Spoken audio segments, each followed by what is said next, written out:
एक देवरानी जिठानी थी। तो दोनों बहन बहन थी, सगी बहन थी। ससुराल में दोनों देवरानी जेठानी थी। तो जो बड़ी वाली बहन थी वो जेठानी थी, छोटी वाली तो देवरानी थी। बड़ी वाली बहन जो है बहुत बड़े घर वो थी, और जो छोटी वाली थी गरीब थी, तो उसी के घर काम उम करके अपना काम चला लेती थी। और जो उसके घर थोड़ा था, थोड़ा बहन का संभालती थी, उसी से उसका काम घर का खर्चा चल जाता था। एक दिन जो है छोटी वाली की बच्चे बीमार हो गए, तो बड़ी वाली बहन के घर पहुंची ही नहीं। अब 2 दिन नहीं गई, तीसरे दिन गई तो बहुत झाड़ ताड़ दी, बोली भाग जाओ मेरे घर से और आना नहीं, दिखाना नहीं। अब हम आपको यहाँ नहीं रखेंगे, आपको हम नहीं अपने घर आने देंगे।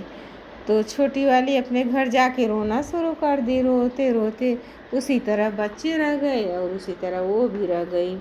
रात को देवी और सानी माँ जा रही थी तो देखे कि इनके बच्चे बीमार हैं, पड़े हैं, इनके घर ही घूम गई। तो बुढ़ापा का रूप पकड़ के जा रही थी, इनके घर में गई, बोली हमको भूख लगी है, कुछ खिला दो। तो जो दूसरे तीसरे दिन का रोटी थोड़ी सी लाई थी उनके घर से, वही रखी थी। बच्चे बीमार थे, नहीं खाई, अपने भी नहीं खाई, ढक के रखी थी। तो जाके वही रोटी ला के दे दी और गिलास पानी दी। बोली माँ हमको माफ़ करना, मेरे घर मैं तो यही रखी हूँ, बच्चों के लिए रखी थी, ये लोग बीमार है, खाए नहीं। बोले ठीक है कोई बात नहीं, हम खा लेंगे। तो 2-3 दिन का बासी रोटियाँ जो है देवी माँ खा ली, और उसके घर में सुख शांति और सब भर गया। रोग दोग दूर हो गया, शांति सारे दूर हो गए, बच्चे अच्छे से हो गए। और माँ बोली कि बेटी हमको तो पोटी लगी है, मैं क्या करूँ। बोली कि कहीं भी कर लो, बाहर नहीं जाना है, कहीं भी कर लो। तो औसानी माँ गई, उसके पूरे घर में जहाँ जहाँ हुआ उतना पुट्टी करी, और आके बोली कि हम धुलते नहीं हैं तो हम पोछेंगे इसको। तो बोली कि ठीक है, मेरे आंचल से पोछ लो।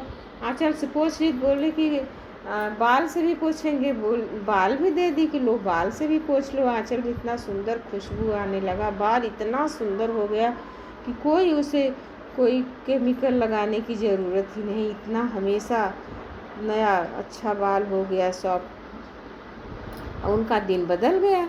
और दूसरे जब 1 हफ्ता हो गया नहीं गई तो वो फिर उसकी बड़ी बहन दौड़ के आई, बड़ी जेठानी जो थी, बोली कि आप आ नहीं रही हो। बोले नहीं, अब तो हमारे घर देवी माँ और सानी मैया बहुत कुछ दे दिए हैं, मैं अपना ही संभालती रह जाऊंगी, अब मैं नहीं आ पाऊंगी। तो बोली कि कुछ हमको भी तो बताओ अपना उपाय, अपना सच वाला सारा उपाय जैसे हुआ था वैसे सब बता दे।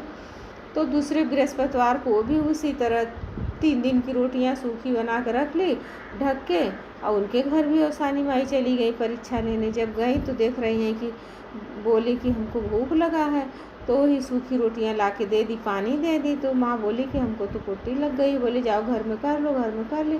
बोलते माँ बोली कि हम धोना नहीं चाहते, पोछते हैं। तो आँचल दी, इसके बाद बाल भी दे दी। तो माता रानी चली गई।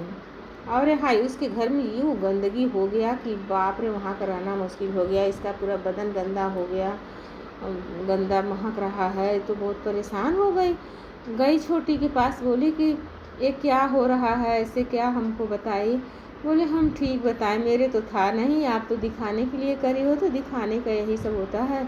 फिर भी जाने दो, बोल दो औसानी मैया मेरा सब बुद्धि ठीक कर दो, मेरा सब विकास अच्छा रखो, स्वस्थ बुद्धि दो, स्वस्थ सतबुद्धि दो, सतलक्ष्मी दो, और मैं भी अच्छे सत राह पे ही चले। मेरा जो गलत वाली बुद्धि है सब हटा दो माँ, हमारे गलती को भी क्षमा कर दो। तो यहाँ जो है वही उसी प्रकार उसने भी माँ से माफ़ी मांगी।